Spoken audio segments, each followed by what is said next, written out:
दुधी भोपळ्याचा हा पदार्थ एकदा नक्कीच ट्राय करून बघा. कारण ना, दुधी भोपळ्याची भाजी जर कोणी खात नसेल ना आणि त्यांना हा पदार्थ दिला, तर त्यांना कळणार देखील नाही, की याच्यामध्ये दुधी भोपळा घातलाय. चवीला अप्रतिम लागतो. माझ्या सांगण्यावरून तुम्ही एकदा नक्कीच ट्राय करून बघा. तर आता इथे बघा, मी ते अर्धा दुधी भोपळा घेतलाय. आता याचं साल काढून घ्यायचं आधी. तर बघा, या पद्धतीने साल काढून घेतल्यानंतर बारीक किसणीने आपण याला किसून घेऊया. तर सगळा दुधी भोपळा मी या पद्धतीने इथे किसून घेतलेला आहे. जर भोपळ्यामध्ये आतमध्ये बिया वगैरे असेल ना, तर त्या घालायच्या नाही आहे. फक्त त्याचा वरचा भागच आपल्याला किसून घ्यायचा आहे. आता हा किसलेला दुधी भोपळा एका बाउलमध्ये घालून घेऊया. यासोबतच याच्यामध्ये 1 वाटी बारीक रवा घालायचा आहे. बारीक रवा नसेल तर जाड रवा घातला ना तरी देखील चालेल. सोबतच अर्धा वाटी बेसन पीठ घेतलेलं आहे. आता याच्यामध्ये 1 वाटी आंबट दही घ्यायचं आहे. दही आंबट असलं पाहिजे म्हणजे याची चव खूप छान लागते.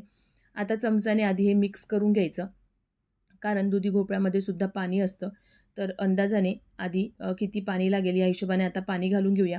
तर आता याच्यामध्ये अर्धा वाटी मी इथे पाणी घेतलेलं आहे. परत एकदा याला चांगलं मिक्स करून घ्यायचं आहे.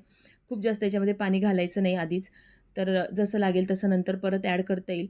तर आता रवा भिजायसाठी मी इथे 10 ते 12 मिनटं हे साईडला ठेवून घेते. 10 ते 12 मिनटानंतर आपला जो रवा याच्यामध्ये घातला होता ना, तो मस्त असा फुललेला आहे. तर परत एकदा बघा मिक्स करून घेतलेला आहे. आता याच्यामध्ये 1 चमचा आलं आणि मिरचीची पेस्ट घालून घेतली आहे. सोबतच हळद पावडर, चवीपुरतं मीठ आणि बारीक चिरलेली कोथिंबीर घालून घेतली. परत एकदा मिक्स करून घ्यायचं. खूप जास्त मसाल्यांची गरज नाही आहे. सोबतच तुम्हाला वाटलंच ना तर याच्यामध्ये तुम्ही भाज्यासुद्धा घालू शकता. म्हणजे मुलांना खाऊ घालायचं असेल तर काही भाज्यासुद्धा याच्यामध्ये बारीक कट करून घालू शकता. तर आता याच्यामध्ये मी इथे इनो घेतलेला आहे. इनो नसेल तर थोडासा खायचा सोडा घातला तरीही चालेल. इनो घातल्यामुळे नाश्ता ना मस्त जाळीदार आणि मस्त सॉफ्ट तयार होतो. तर बघा हे चांगलं असं मिक्स करून घेतलं आहे. आता मी इथे ढोकळ्याची प्लेट घेतली आहे. याच्यावर थोडंसं तेल घालून हाताने चांगलं असं तेल पसरवून घ्यायचं. आता याच्यामध्ये आपण जे मिश्रण तयार करून घेतलं होतं ना, ते याच्यामध्ये घालायचं.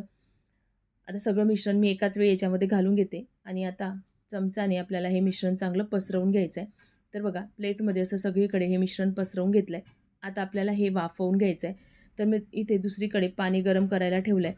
त्याच्यामध्ये ही प्लेट ठेवून घेऊया आणि आता 12 ते 15 मिनटं आपल्याला हे वाफवून घ्यायचं आहे. तर बघा इथे वाफवून घेतलेलं आहे. आता बघू शकतो मस्त असा आपला हा नाश्ता फुललेला आहे. सोबतच याला थोडंसं थंड होऊ द्यायचं. थंड झाल्यानंतर याच्या वड्या कट करून घ्यायच्या. तर वड्या छोट्या किंवा मोठ्या तुम्ही कुठल्याही साईजमध्ये इथे कट करून घेऊ शकता. फक्त हे थोडंसं थंड झालं ना तर मस्त अशा आरामात कटतात.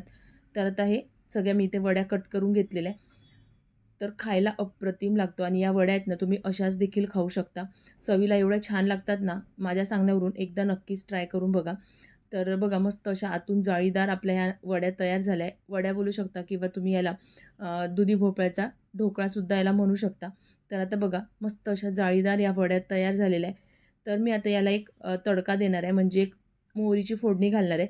तुम्ही या वड्या अशाचसुद्धा खाऊ शकता किंवा मुलांच्या टिफिनवर सुद्धा आपण या वड्या देऊ शकतो. तर बघा एका पॅनमध्ये मी इथे थोडंसं तेल घालून घेतलं आहे. मोहरी घालून घ्यायची. सोबतच 1 चमचा तीळ घालून घेतलेली आहे. कढीपत्त्याची पानं घालून घ्यायची आहे. तुम्हाला वाटलंच तर तुम्ही इथे हिरवी मिरचीसुद्धा कट करून घालू शकता. आता हे चांगलं परतून झालं की आता याच्यामध्ये आपण ज्या वड्या तयार करून घेतल्या होत्या त्या याच्यात घालायच्या आणि आता याला मस्त परतून घ्यायच्या आहे. तर जर तुम्हाला या वड्या ना थोड्या कुरकुरीत पाहिजे असेल तर तुम्ही एक साईडला या वड्या चांगल्या पॅनला थोड्याशा लागल्या ना तर त्याची चवसुद्धा अप्रतिम लागते. तर असं एक साईडने आधी होऊ द्यायचं, नंतर या वड्या पलटवून घ्यायच्या. बारीक चिरलेली वरून कोथिंबीर घातलेली आहे. आता मस्त अशा आपल्या या दुधी भोपळ्याच्या वड्या तयार झाल्या. तुम्हाला ही रेसिपी कशी वाटली मला कमेंट बॉक्समध्ये नक्कीच सांगा. सोबतच तुम्ही माझी रेसिपी कुठल्या सिटीतून बघताय ते मला कमेंट बॉक्समध्ये सांगा. तर मी तुम्हाला एक वडी इथे तोडून देखील दाखवते. आतून मस्त अशी जाळीदार आणि मस्त आंबट तिखट अशी चव लागते याची. तर रेसिपी आवडली असेल तर व्हिडिओला लाईक नक्कीच करा.